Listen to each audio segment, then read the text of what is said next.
Okay, I didn't watch this entire video because it's really disturbing on many levels. But just because you believe something does not make it so. Because I believe that this is an interesting argument. No, I was lying. Okay, I'm sorry, that was a lie. But I do find it interesting that you're a philosopher. That's interesting because you're trying to promote a viewpoint, and you're trying to use logic. So that's interesting. May you live in interesting times. Anyway, it talks about killing and murder and baby pain, and it's pretty sick. It's pretty sick. So I don't really want to tackle the argument other than I want to criticize you. Yes, I'm going to criticize you here. You're trying to basically blur and vague the lines which define what murder is.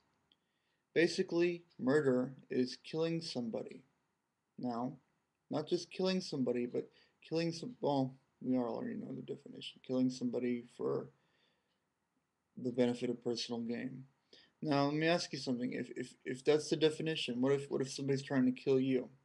If somebody's trying to kill you, are you a murderer if you kill them? Are you a murderer if somebody is trying to kill you and you kill them? You personally gain. You personally gain if that happens. So does that make you a murderer? I don't think so. I think that's called self-defense. Actually, there are special injunctions which define what is killing and what is murder. Like, for example, I feel that when you eat a hamburger, it's murder. But you probably feel that it's killing. But also, if a police officer shoots a criminal who is attacking a baby with lethal force, the officer can use lethal force and kill them, which is not murder. So that's interesting. Now I wouldn't call it direct or indirect because I haven't quite figured out the meaning behind direct and indirect killing. Like for example, if I were to light a cigarette and smoke in front of somebody and they gain cancer, would I be a murderer because I indirectly caused somebody to gain cancer which killed them? That's a good question. Would I be? Would somebody put me in jail for that? I haven't done that, but would somebody put me in jail for that? Anyway, the point of the discussion is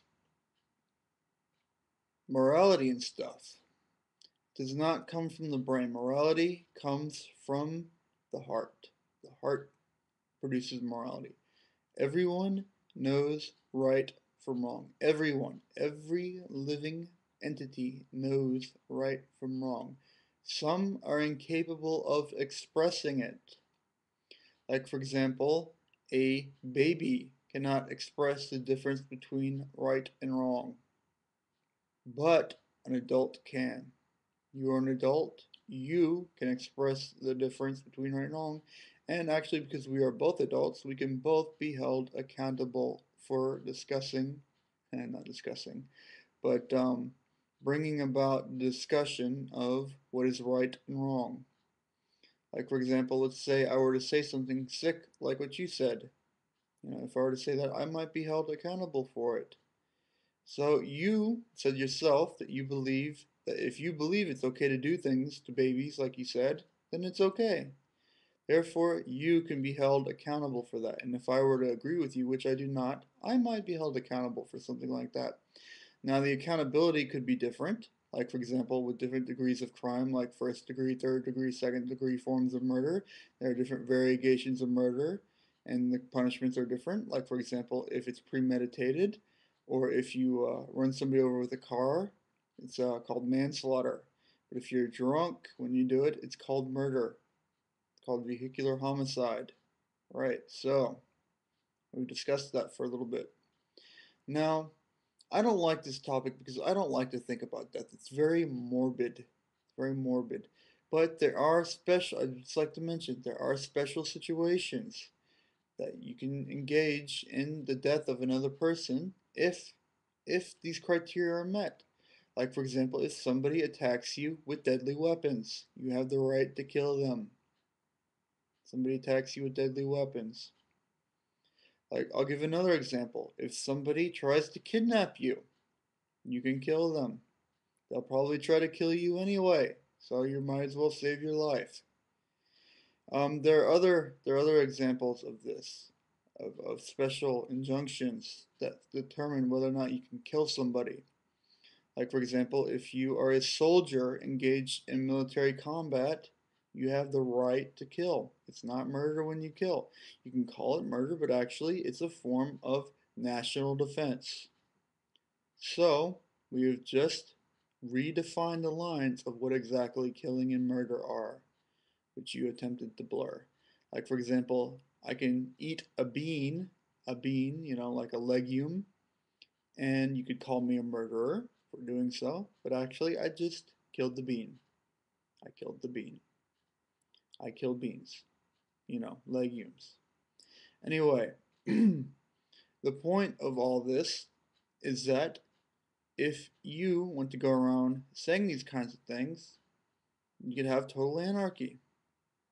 People will think, oh, I could indirectly kill and it won't be murder. Or you could say that I can directly kill and it won't be murder. It's a very sticky subject here. I don't even know if I want to post this video. I'll probably review it a couple times after I watch it. But the point is that what you're saying is very, very disturbing. And I hope that you recover from these kinds of disturbances. Thank you, Hari Krishna.